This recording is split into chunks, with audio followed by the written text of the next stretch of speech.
Pertanyaan pertama, laqad khalaqnal insan, sesungguhnya Allah telah menciptakan manusia dengan bentuk yang sebaik-baiknya. Pertanyaannya, bagaimana dengan penciptaan Allah terhadap manusia yang tidak normal dalam pandangan manusia? Apakah manusia tersebut mendapatkan pahala tertentu di sisi Allah ketika dia ridha terhadap bentuk rupa tersebut? Masya Allah jemaah. Iya. Pertanyaan yang menarik sekali. Antum tahu sempurna ketika antum melihat ada orang yang kena bala.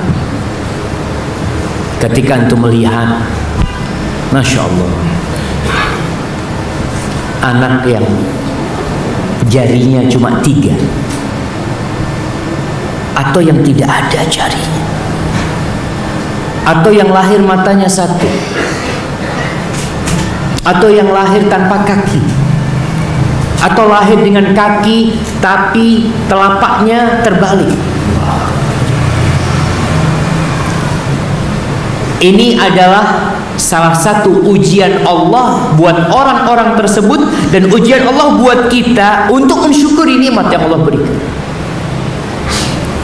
Jadi kalau dikatakan apakah orang-orang yang mendapatkan bala itu mendapatkan pahala khusus? Nah, subhanallah jemaah. Orang yang Allah kasih bala dengan buta, maka Allah akan kasih pahala surga selesai buat dia. Orang yang Allah kasih bala di tubuhnya, di hartanya, ahibati fillah, dalam sebuah hadis disebutkan kalau Allah sudah menetapkan sebuah kedudukan bagi hamba ini di surga, tapi kedudukan itu ternyata tidak bisa diraih dengan amalannya, apa yang terjadi? Allah kasih bala dia, supaya dia bisa meraih kedudukannya itu dengan balanya, bukan dengan amalan. Makanya ketika orang dikasih bala itu sejatinya itu untuk mengangkat derajat. Kalau dia menerima, bersabar dengan apa yang Allah berikan kepada dia. Kita diperintahkan untuk berdoa, memohon keselamatan dari bala dan petaka. Tapi ketika antum mendapatkan petaka, antum harus sabar. Rasulullah SAW menjelaskan tentang kondisi orang-orang yang hidupnya penuh dengan bala di dunia. Beliau mengatakan alaihi salatu wassalam, ya waddu ahlul afiyati yaumal qiyamah anna juludahum quridat bil maqarib lima yarawna min thawabi ahli bala. Tuh orang-orang yang hidupnya di dunia selamat dari bala, senang terus hidupnya, kelak pada hari kiamat tatkala melihat pahala dibagikan dan melihat apa yang Allah berikan kepada orang-orang yang hidupnya penuh dengan bala, mereka ingin kulit mereka itu digunting-gunting. Ketika melihat betapa besarnya pahala yang diberikan kepada mereka, Allah mengatakan, innama yuwaffas sabiruna ajrahum bighairi hisab. Allah berikan pahala, Allah sempurnakan balasan buat orang-orang yang sabar itu tanpa takaran, tanpa hitungan. Antum baca Quran 1 huruf 10 kebaikan. Antum sedekah ada hitungan, 10 kali lipat bisa jadi 700 kali lipat. Antum sholat ada hitungan, kebaikan dilipat gandakan 10 kali lipat. Tapi kalau sabar tidak ada hitungan. Kenapa? Karena sabar itu memang nggak ada batasnya. Ustaz, ana ini sudah 10 tahun Ustaz, hidup melarat. Sampai kapan saya melarat Ustaz? Ya wallahu alam sampai kapan melarat. Tapi kalau tanya sampai kapan saya harus bersabar, bisa jawab anak. Kalau bertanya sampai kapan anak melarat, siapa yang tahu? Allahu alam. Tugas kita bersabar menghadapi itu semua. Hada wallahu a'lam. Pertanyaan selanjutnya, saat di akhirat kita ditanya, ilmu dipergunakan untuk apa? Bagaimana kalau ilmu itu didapat dari ngaji, dari data laptop yang sedang kita servis tanpa minta izin dari yang punya laptop? Ilmu agama dan keimanan. Masya Allah. Ahibati fillah, seorang mukmin itu tidak berkhianat. Munafik itu berkhianat. Seorang mukmin itu menjaga rahasia, menjaga privasi, dan tidak menyebarkan rahasia orang lain. Kalau tadi dia berkata dia mengambil ilmu dari laptop yang sedang diservis, ada ternyata dia buka-buka. Kalau pemilik laptop sudah memberikan izin, alhamdulillah. Tapi kalau tidak memberikan izin, maka antum harus minta izin, karena ini sesuatu yang rahasia. Kadangkala ada data di sana yang mungkin rahasia, yang tidak seharusnya antum tahu. Maka tolong bagi tukang servis apa sajalah, servis handphone ya, kadangkala dia disuruh betulin sesuatu, dia buka galeri, foto-fotonya dia buka, nggak boleh. Amanat, sesuatu yang tertutup kita nggak boleh buka kecuali dengan izin pemiliknya.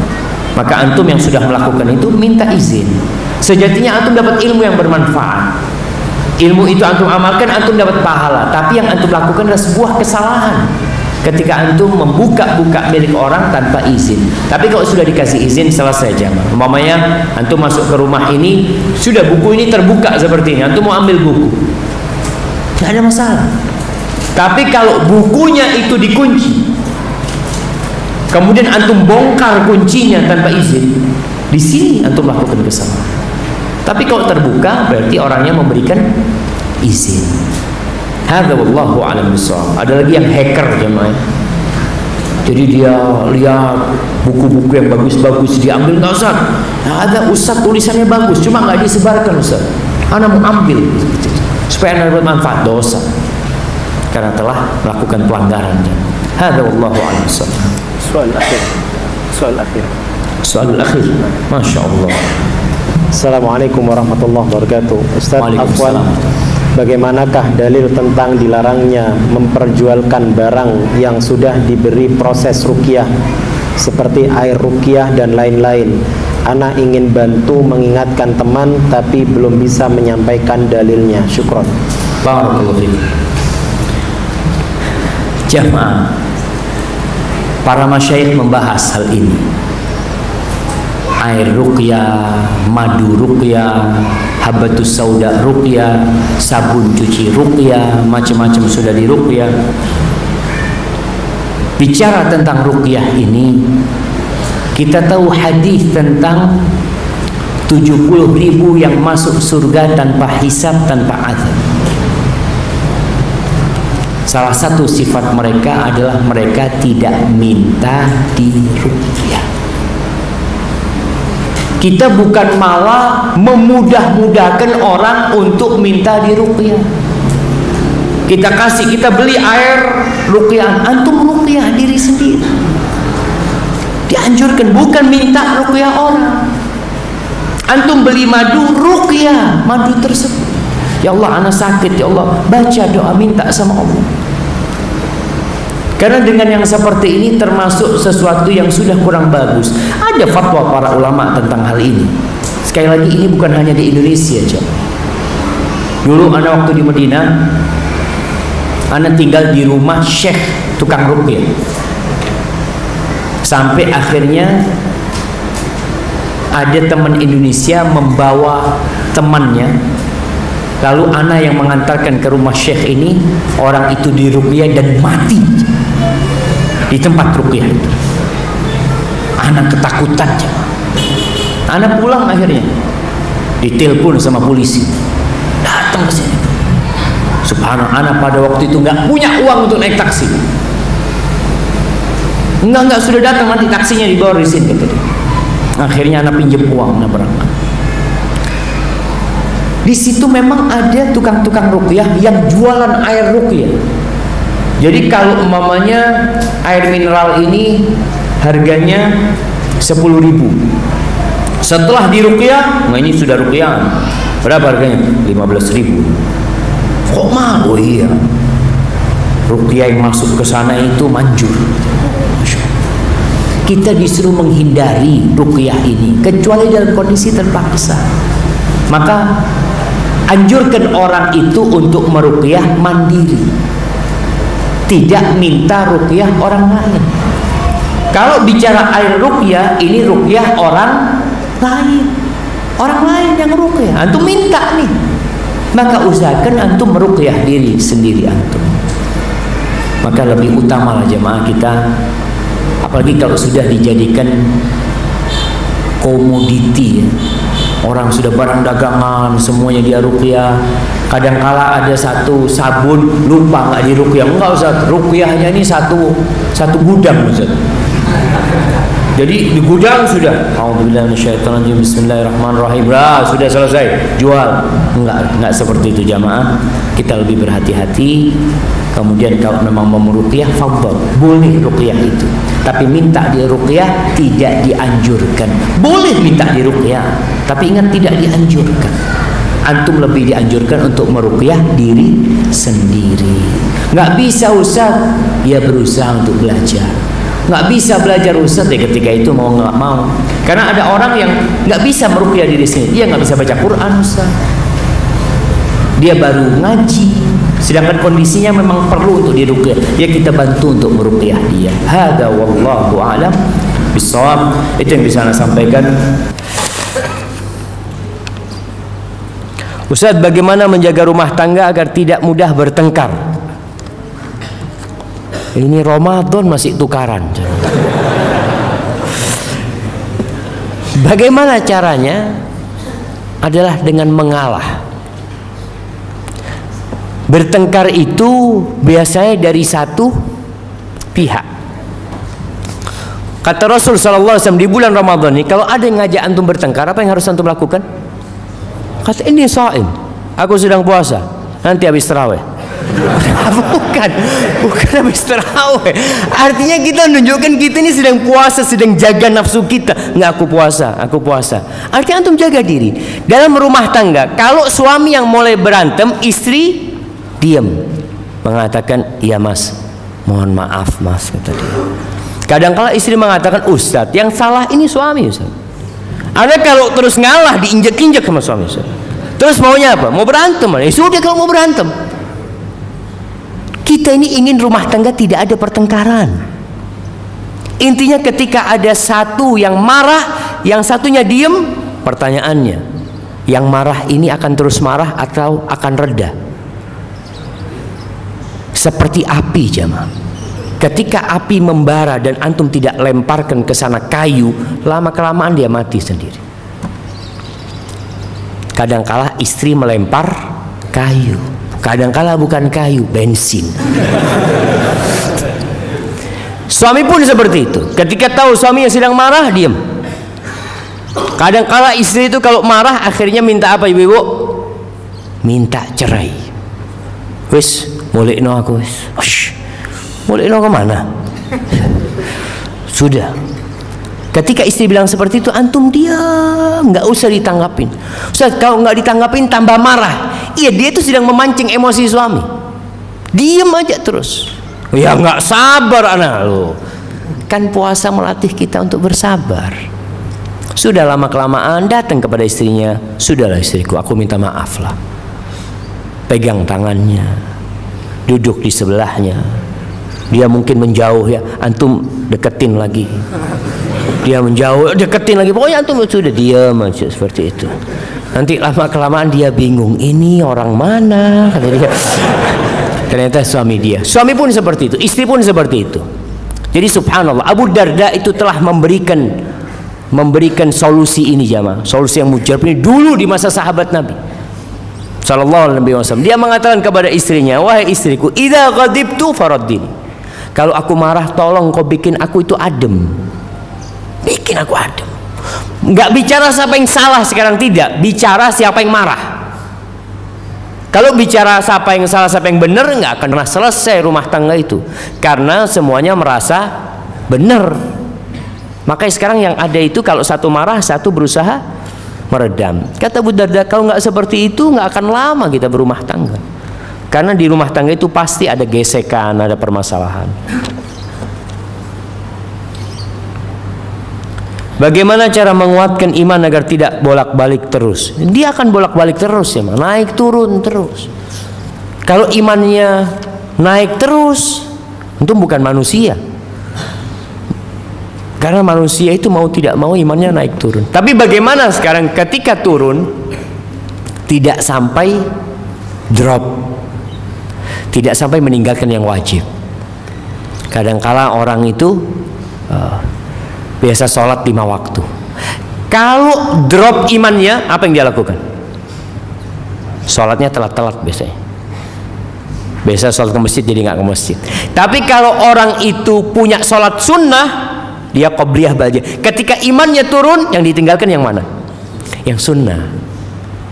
Dia jadi nggak qobliyah ba'diyah. Makanya amalan sunnah ini penting, supaya kalau iman kita turun, yang kita tinggalkan itu yang sunnah, nggak sampai ke yang wajib jamaah. Semakin banyak umpamanya antum puasa Senin Kemis, akhirnya iman antum drop, antum cuma puasa 3 hari dalam sebulan. Biasanya 8 hari jadi 3 hari, berkurang gitu loh jamaah, karena memang ya lagi imannya lagi turun.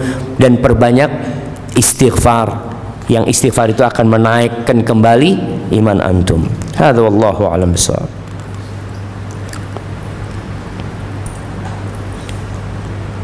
Ustadz, hubungan situasi negara saat ini, pertemanan putus karena beda pilihan, teman diblokir. Bagaimana menyikapinya?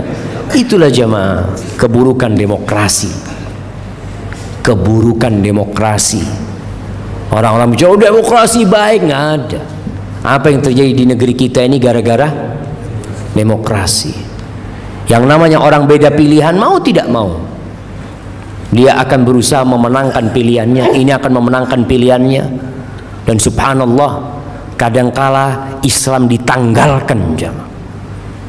Saudara dia itu yang satu kelompok sama dia, padahal muslim. Kalau satu partai, satu payung sama dia, walaupun kafir, saudara sama dia. Tapi muslim yang di partai lain, musuh. Inilah bahayanya demokrasi kita jamaah. Makanya kalau kita lihat, musyawarah itu akan menyelesaikan masalah ini. Jadi pemilihan pemimpin dalam Islam itu bisa dari pemimpin sebelumnya mengatakan, nanti yang jadi pemimpin setelah aku fulan, supaya nggak ribut. Atau musyawarah. Dan kita lihat negeri kita ini salah satu asasnya musyawarah, tapi nggak dipakai. Yang ada pilihan seperti itu, bahkan pilihan langsung. Dan berulang kali Anda sampaikan di beberapa kajian, bagaimana kezaliman pemilu itu jamaah.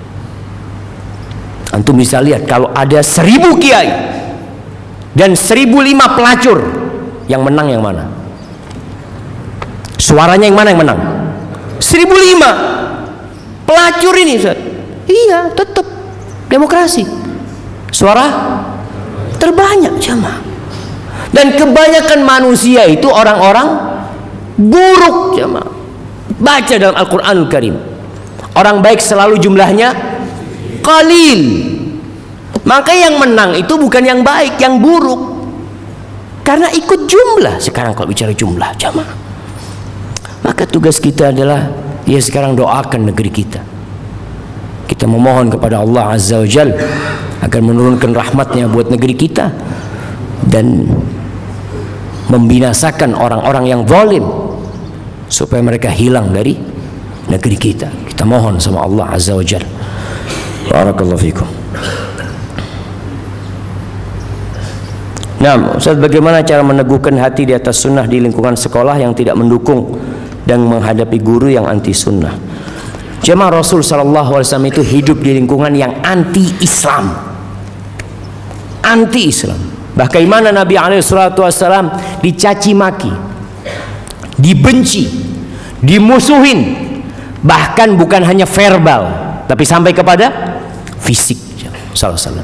Tapi apa yang dilakukan Nabi SAW selama di kota Mekah? Sabar. Sabar. Kalau dilihat nih orang sudah nggak mampu ini Ustaz, ini orang semoga dimatikan sama Allah Azza wa Jalla. Boleh. Nabi SAW ketika mendapatkan penindasan dari Abu Jahal, Uqbah bin Abi Mu'aid, Umayyah bin Khalaf, Nabi angkat tangan sudah. Alaika bi Abi Jahal, ya Allah, nih musnahkan Abu Jahal, matikan ini Umayyah bin Khalaf, Uqbah bin Abi Mu'aid, Syaibah, sebutkan nama-namanya. Kenapa? Itu sudah memang keterlaluannya. Nabi SAW biasanya mendoakan kebaikan, itu yang umum.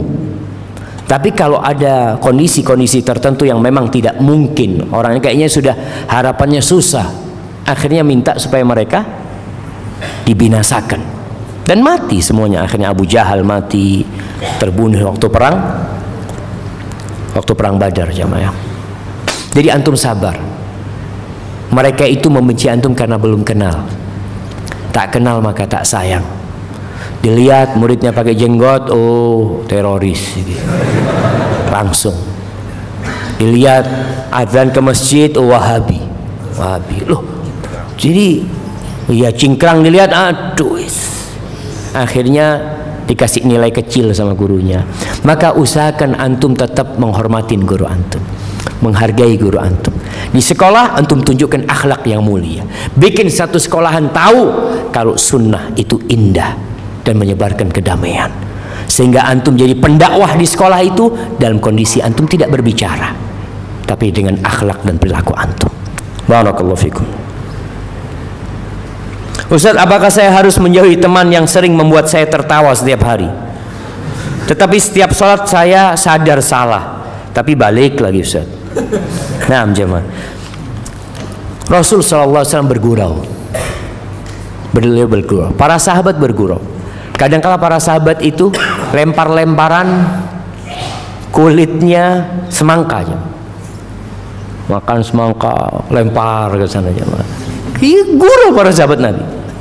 Tapi ketika panggilan jihad, hilang gurau mereka aja. Tapi jangan sampai kerjanya gurau terus. Akhirnya hati antum, orang banyak tertawa bisa keras hatinya. Silahkan tertawa sedikit, apalagi kalau guraunya sampai kepada dusta dan bohong, jemaah. Ustadz, Nah, mau tanya, kalau ada orang yang udah sampai titik dia tobat gitu ya, apa istighfar, tapi ya lisanul halnya itu sebenarnya saya dosa apa ya gitu, itu gimana ya Ustadz? Ada orang yang seperti itu gitu. nah, barakallahu fiik.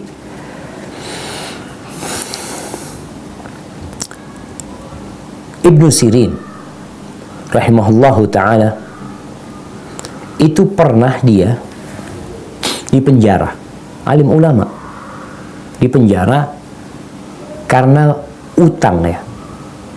Dia beli minyak 40 galon dia beli. Ternyata di minyak itu ada bangkainya tikus. Maka dia berpikir, nggak boleh jual, najis ini, kata dia. Mesti, walaupun cuma di 1 galon, tapi pikiran dia, ini kan dari satu tempat.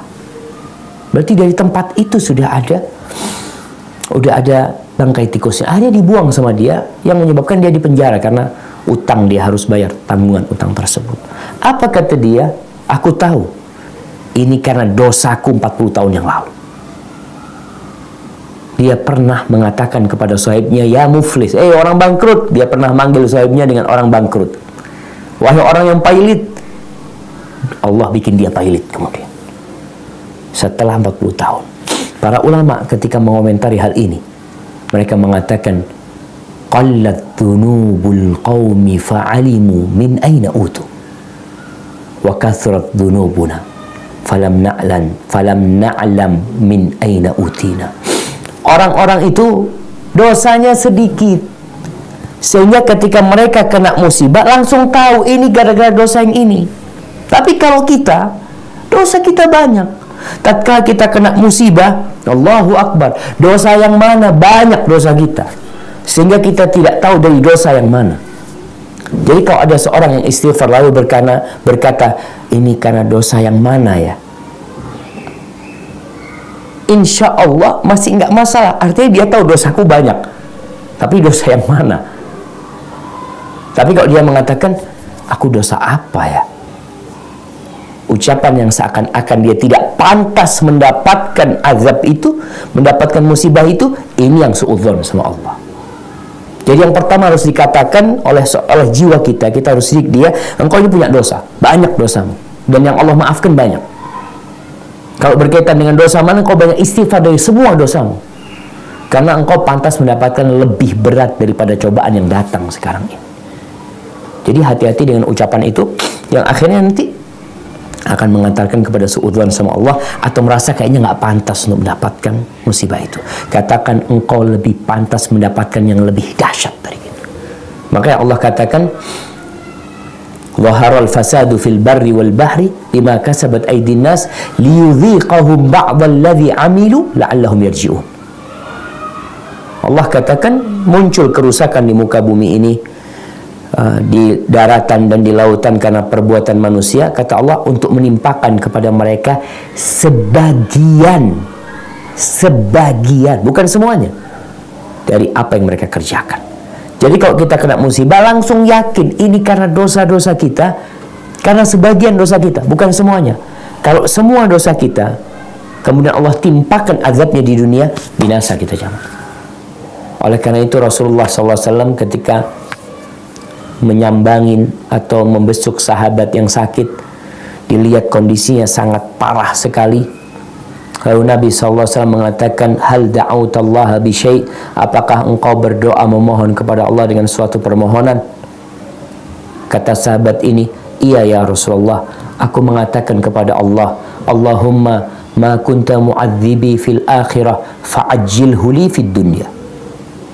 Ya Allah, azab yang hendak engkau berikan kepadaku karena dosa-dosaku di akhirat, maka aku minta engkau segerakan di dunia. Apa kata Nabi SAW? La tastati'u dhalik, innaka la tutiku dhalik. Gak mungkin engkau bisa menahannya. Gak mungkin. Kalau Allah mau kasihkan kepada musuh, gak mungkin kau bisa. Halla sa'altallah al-afiyah. Kenapa engkau gak minta kesembuhan dari Allah? Meminta afiah dari Allah. Akhirnya sahabat itu minta afiah dan Allah sembuhkan sahabat itu. Seperti itu. Wallahu a'lam bishawab. Ustaz, satu lagi Ustaz, sekarang kan zamannya media sosial Ustaz.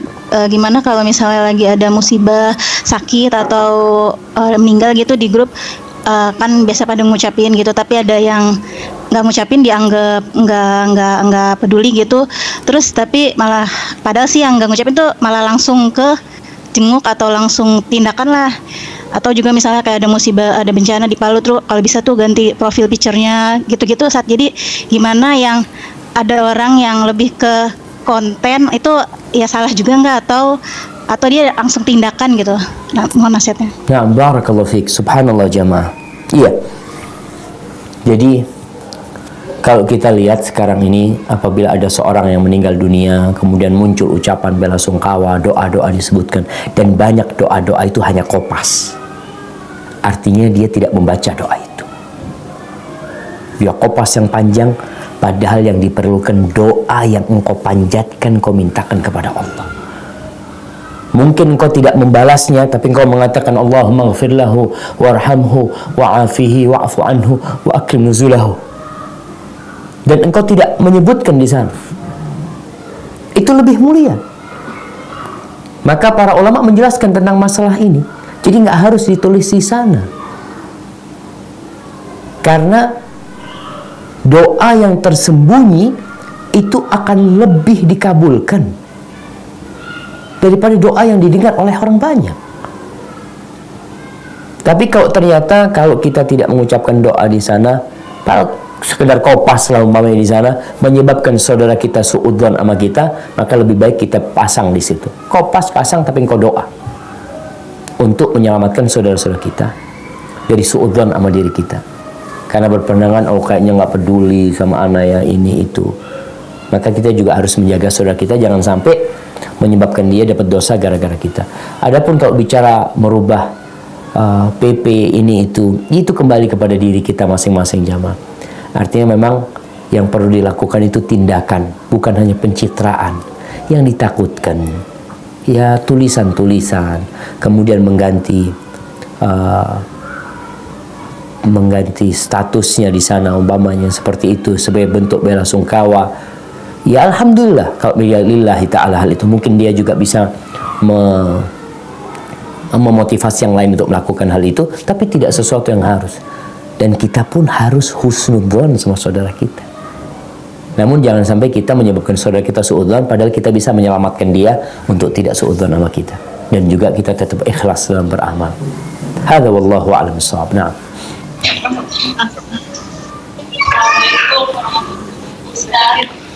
Waalaikumsalam warahmatullahi wabarakatuh. Suaranya agak jauh ya.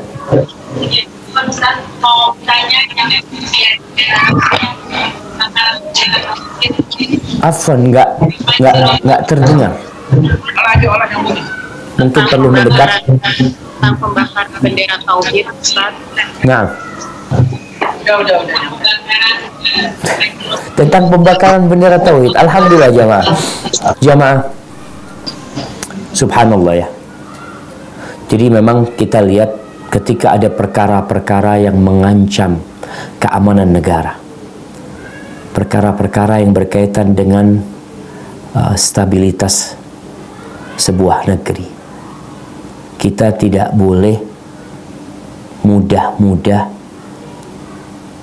mengomentari. Maka serahkan kepada para ulama demi untuk menjaga keamanan negeri kita. Ya, dari hati yang paling dalam ana mengatakan tindakan itu tindakan yang tidak benar. Mungkin mereka mengatakan itu benderanya HTI, ini itu macam-macam. HTI adalah ormas terlarang. Taib, ormas terlarang di negeri kita. Tapi apakah la ilaha illallah itu terlarang umpamanya? Ormasnya terlarang.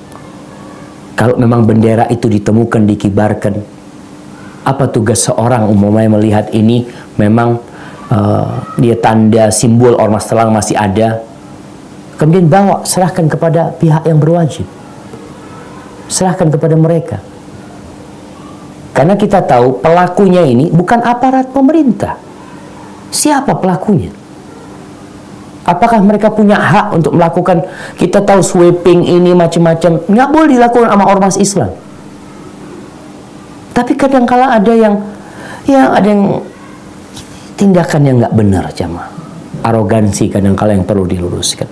Maka tindakan kita membenci perbuatan itu dengan tetap menjaga stabilitas nasional. Dan alhamdulillah MUI sudah turun tangan dan memberikan fatwa.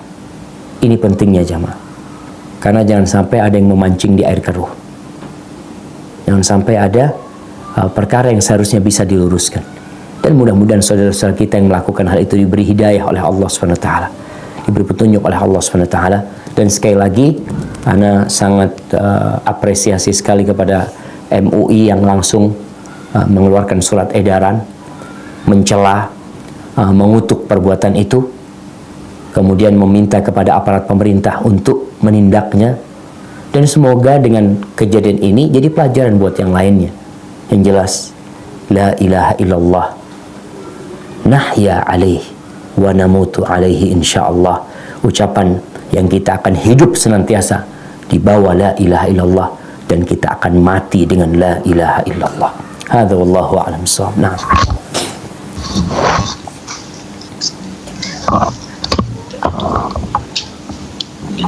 Pak Ustadz, saya mau tanya bagaimana caranya agar kita bisa mencintai Allah sepenuh hati, mencintai Rasulullah sepenuh hati, dan mencintai Al-Quran sepenuh hati, istiqomah sampai akhir usia. Terima kasih.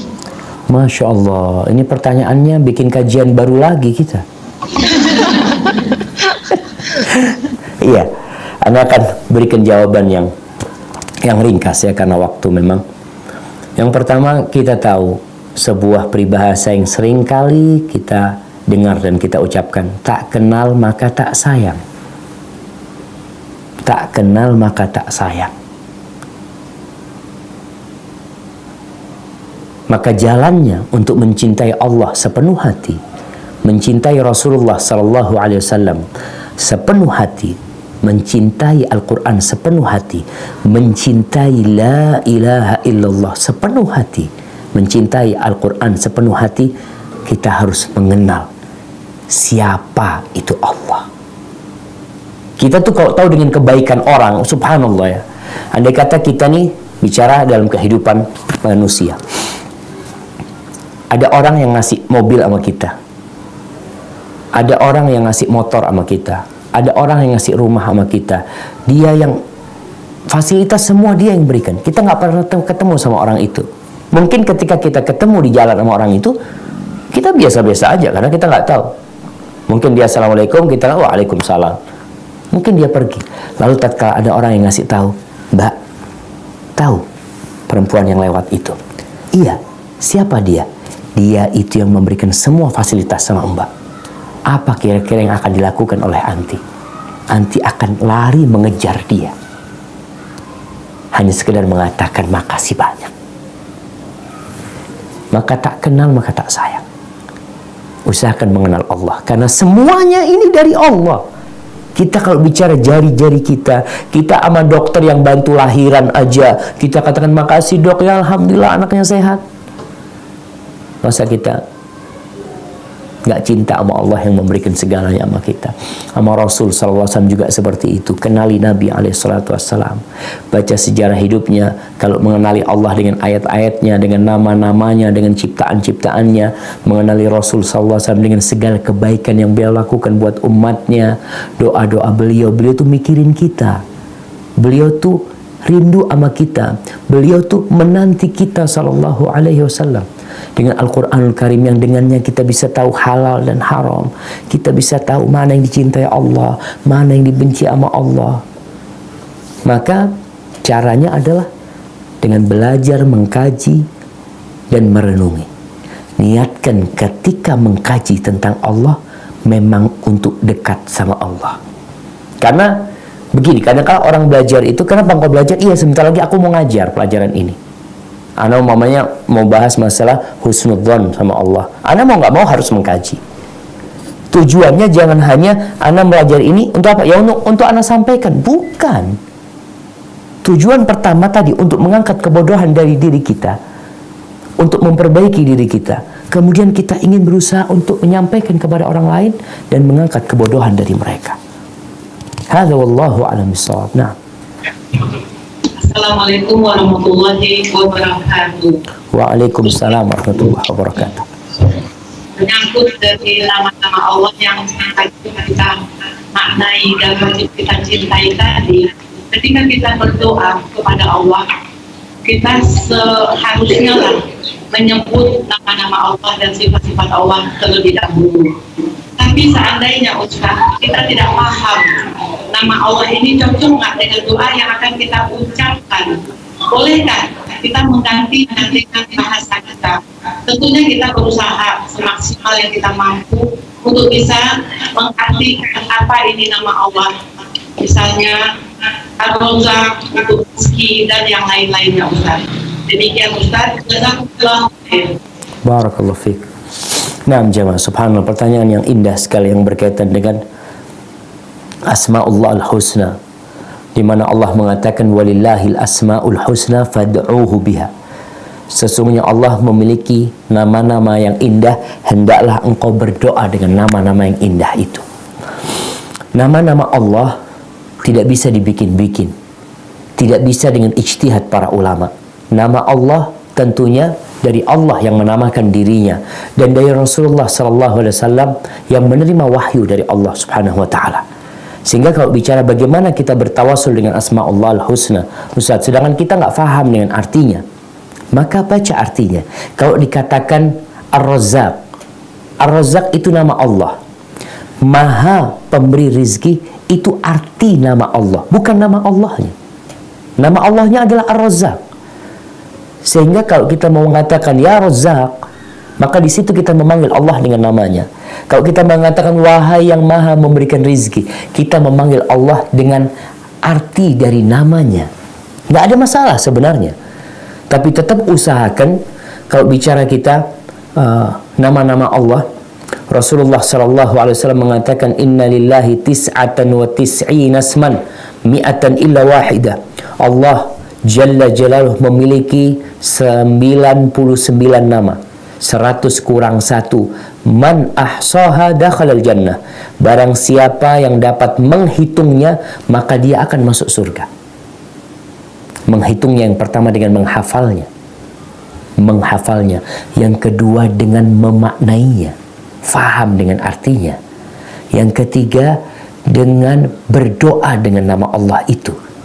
Tentunya setelah hafal namanya Allah yang 99, kemudian tahu sama artinya, ya kita dituntut untuk belajar. Yang ketiga berdoa dengan nama-nama itu. Yang keempat beribadah dengan konsekuensi nama-nama itu.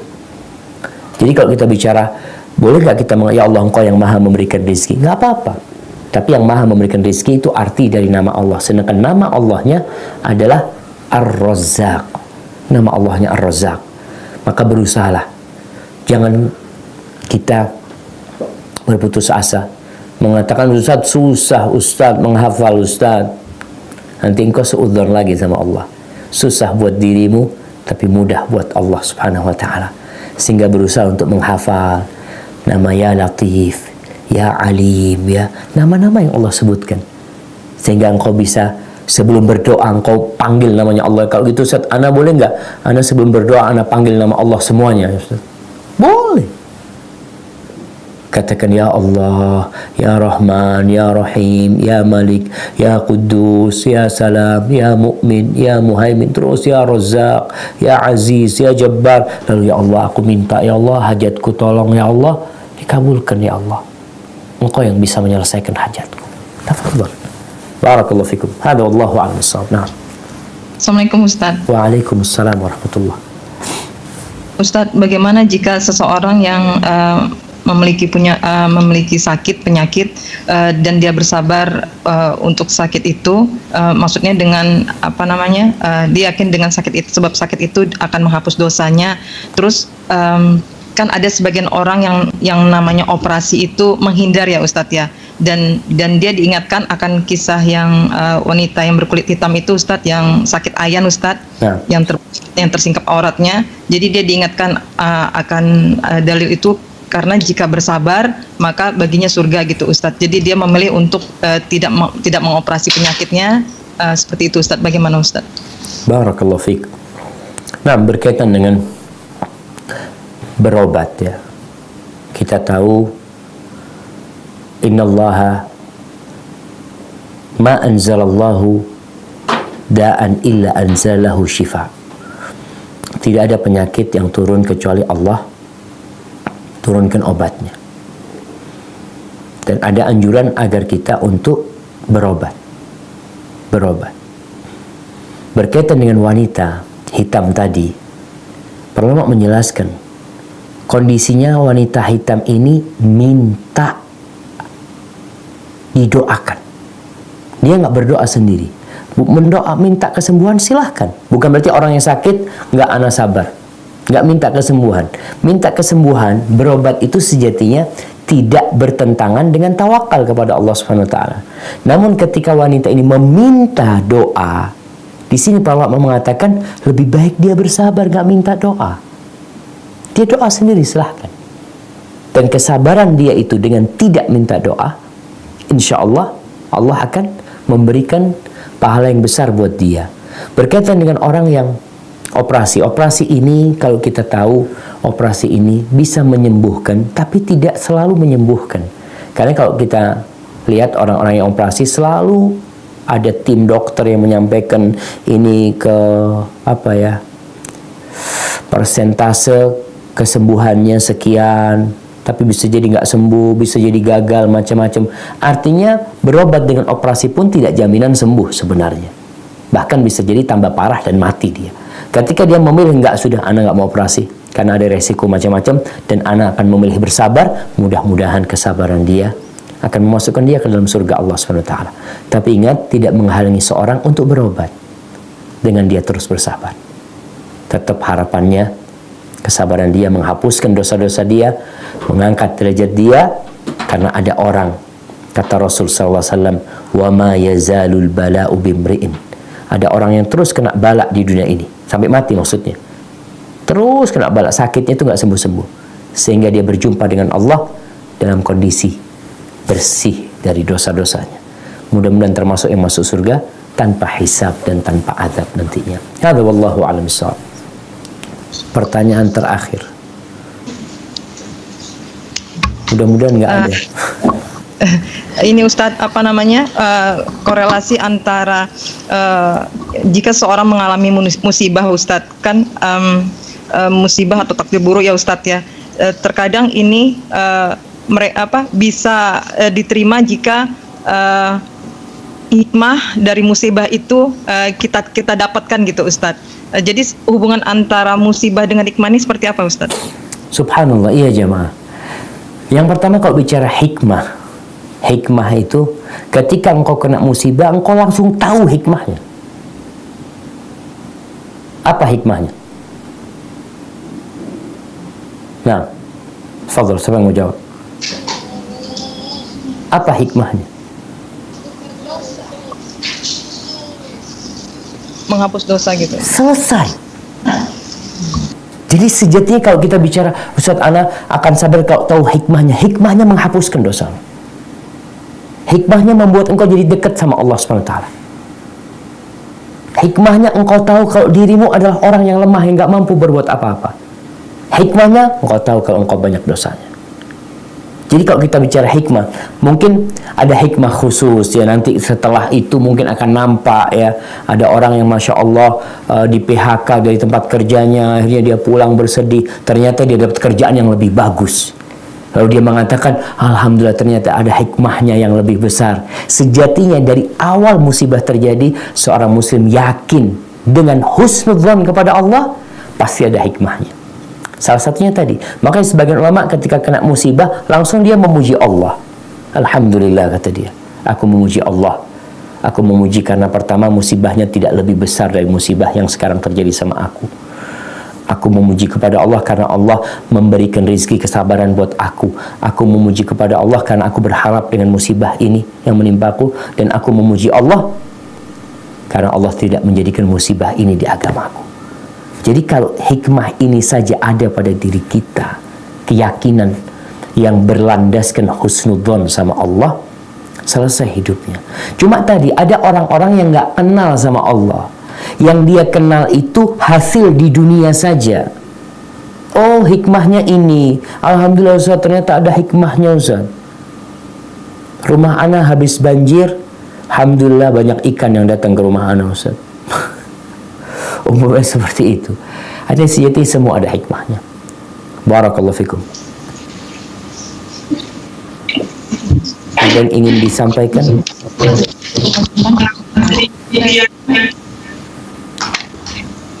Nah,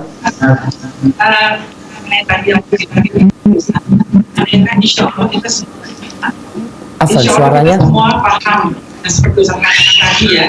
Kita memahami hikmah, kita memahami ini semua adalah berdosa dan segala-segala. Tapi secara tabiat fitrah manusia itu kadang kan suka ada mengeluh gitu Ustaz. Apakah saat kita mengeluh itu menggugurkan pahala-pahala kita saat sabar kita akan jadi musibah itu Ustaz? Nah, jadi jamaah, kalau bicara tabiat manusia, Ibnu Qayyim kan mengatakan semua manusia, hampir semuanya itu punya penyakit itu. Maka sekarang bagaimana kita, kalau kita bicara mengeluh artinya modelnya gini, mengeluh yang tidak bermakna protes terhadap takdir Allah, nggak apa-apa. Seperti mengeluh, aduh sakit. Memang sakit, dia mengeluh, merintih karena dia sakit. Maka di sini kalau kita lihat sabrun jamil, sabar yang indah itu adalah sabar yang tidak ada mengeluhnya. Ini tingkatannya berbeda. Sehingga kalau kita lihat Imam Ahmad bin Hanbal ketika dia sakit, beliau itu sempat merintih. Lalu ada yang menyenguk dan menyebutkan bahwasanya Sa'id bin Jubair, seorang tabi'in, memasukkan merintih itu dalam mengeluh. Tasyakki, dia mengeluhkan Allah kepada orang akhirnya karena penyakit itu.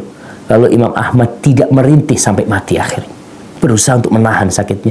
Takut ada perasaan dia mengeluhkan kondisinya kepada orang lain.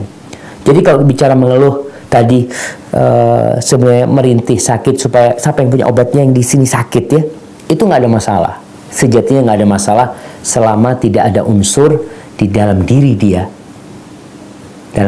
nih, yang dia tahu dengan posisi jiwa dia, perasaan merasa nggak pantas dapat penyakit itu, perasaan seakan-akan Allah menzalimi diri dia, itu nggak boleh.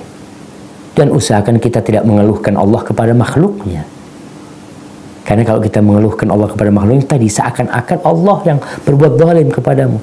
Jadi kalau ada orang sakit, iya anak sakit, tapi alhamdulillah yang Allah sembuhkan banyak, alhamdulillah. Alhamdulillah, ini berusaha untuk menahan diri kita supaya perasaan husnudzon sama Allah itu jadi lebih besar, lebih dominan gitu dengan perasaan sakit yang ada pada diri kita. Mungkin seperti itu. Hadza wallahu a'lam bishawab. Itu yang bisa Anda sampaikan pada kesempatan kali ini. Kurang lebihnya mohon maaf. Subhanakallahumma wa bihamdika asyhadu an la ilaha illa anta astaghfiruka wa atubu ilaik. Wassalamualaikum warahmatullahi wabarakatuh.